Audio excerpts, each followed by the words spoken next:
الحمدللہ والصلاة علی رسول اللہ وعلی آلہ وصحبہ ومن والہ ثم اما بعد۔ محترم ناظرین، السلام علیکم ورحمۃ اللہ وبرکاتہ۔ پروگرام مفتی محمد زبیر کے ساتھ خوش آمدید۔ معاشرے کی دینی ضروریات سے متعلق یہ اہم پروگرام پیش خدمت ہے۔ اس پروگرام میں ہم آپ کے سوالات مفتی محمد زبیر صاحب کی خدمت میں رکھتے ہیں اور مفتی صاحب قرآن و حدیث کی روشنی میں ان کے جوابات عنایت فرماتے ہیں۔ ناظرین، آج کی ہماری گفتگو کا موضوع ہے اسراف۔ دراصل اللہ رب العزت قرآن کریم میں ارشاد فرماتا ہے وَكُلُوا وَاشْرَبُوا وَلَا تُسْرِفُوا إِنَّهُ لَا يُحِبُّ الْمُسْرِفِينَ، اور کھاؤ اور پیو اور اسراف نہ کرو، بے شک وہ اللہ اسراف کرنے والوں کو پسند نہیں کرتا۔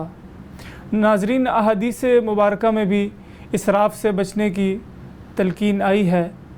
اس سے پہلے کہ میں مفتی صاحب کی طرف سوالات کا آغاز کروں، آپ بھی ہم سے سوالات پوچھ سکتے ہیں۔ ہمارا ای میل ایڈریس ہے info@tehzeebtv.com۔ مفتی صاحب، سب سے پہلے تو میں چاہوں گا کہ آپ ہمیں بتائیں کہ اسراف ہے کیا اور اسلام نے اس کے بارے میں کیا احکامات دیے ہیں۔ بسم اللہ الرحمن الرحیم، نحمدہ ونصلی علی رسولہ الکریم، اما بعد۔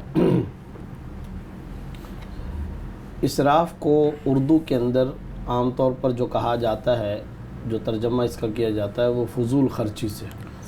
ایک حد تک یہ ترجمہ اس کا درست ہے، اور اسراف کا شرعی اعتبار سے مفہوم یہ ہے کہ بوقت ضرورت، بقدر ضرورت جس کام یا جس چیز کی ضرورت ہے اس سے زیادہ اختیار کرنا، اسے اسراف کہا گیا ہے۔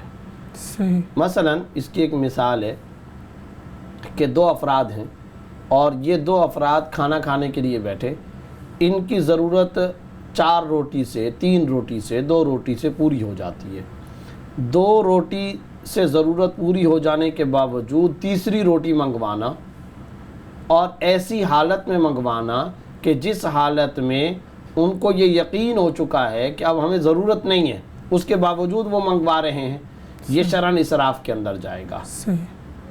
ایک جگہ پر ایک کام فرض کریں کہ 5,000 روپے سے ہو سکتا ہے، لیکن میں وہاں پر کام 10,000 روپے دے کر کے کروا رہا ہوں، اور بجائے 5,000 روپے کے میں زیادہ پیسہ اختیار کر رہا ہوں، استعمال کر رہا ہوں، یہ شرعاً ناپسندیدہ عمل ہے اور اسراف ہے۔ صحیح۔ فضول خرچی جس کو کہتے ہیں۔ اس اسراف کی ہمارے معاشرے کے اندر بہت ساری شکلیں اور صورتیں ہیں۔ سب سے پہلے تو قرآن کریم کی نظر میں، احادیث طیبہ کی نظر کے اندر اگر ہم دیکھیں تو دیکھیں اللہ رب العزت نے جگہ جگہ اعتدال کا حکم دیا ہے۔ میانہ روی، المعیشہ نصف العبادہ، اور کہ معیشت اختیار کرنا یعنی میانہ روی اختیار کرنا، یہ میانہ روی، اعتدال، یہ نصف معیشت ہے۔ صحیح۔ اسی طریقے سے آپ یہ دیکھیں کہ اللہ رب العزت نے کھانے پینے کا تذکرہ کرتے ہوئے وَلَا تُسْرِفُوا کا لفظ استعمال فرمایا، گویا کہ کھانے کے اندر اور پینے کے اندر، جسمانی طور پر کھانے پینے کے معاملات کے اندر بھی حد سے زیادہ تجاوز نہ کرو۔ اِنَّهُ لَا يُحِبُّ الْمُسْرِفِينَ، اللہ رب العزت اسراف کرنے والے، فضول خرچی کرنے والوں کو پسند نہیں کرتا۔ ایک آیت میں اللہ رب العزت نے فرمایا وَكَذَلِكَ جَعَلْنَاكُمْ أُمَّةً وَسَطًا، اللہ رب العزت نے تم کو ایک امت وسط بنایا، ایک معتدل امت بنایا۔ گویا کہ یہ جو امت وسط ہے، یہ مزاج کے اندر، یہ کھانے پینے کے اندر، لباس کے اندر، علاج کے اندر، رہن سہن کے اندر، پبلک ڈیلنگ کے اندر، تعلقات عامہ کے اندر، اپنی تمام کی تمام ضروریات و خواہشات کے اندر اعتدال سے کام لے گی۔ ہر چیز میں یہ نہیں ہے کہ ایک معاملے میں تو اعتدال تو دوسرے معاملے میں بے اعتدالی۔ اس وقت آج ہماری امت کا، ہمارے معاشرے کا، ہماری سوسائٹی کا جو سب سے بڑا فتنہ ہے وہ افراط و تفریط ہے۔ افراط و تفریط یہ اصل میں مزاجوں کا اسراف ہے، یہ مزاجوں کا بگاڑ ہے۔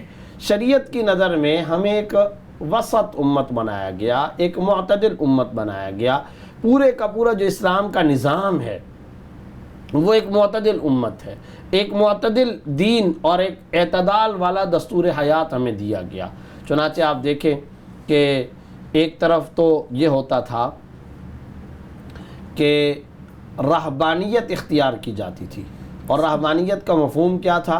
رہبانیت کا مفہوم یہ کہ انسان اپنے بیوی بچوں سے، اپنے تعلقات عامہ سے، اپنے لوگوں سے، اپنی فیملی سے، سب سے کٹ کر کے جنگل میں جا کر کے بیٹھ جائے، صحرا و بیاباں میں جا کر کے بیٹھ جائے، وہاں جا کر کے اللہ رب العزت کی عبادت کرے۔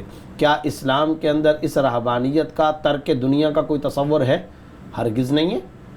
اسلام اعتدال کا مذہب، اعتدال کا دین ہے۔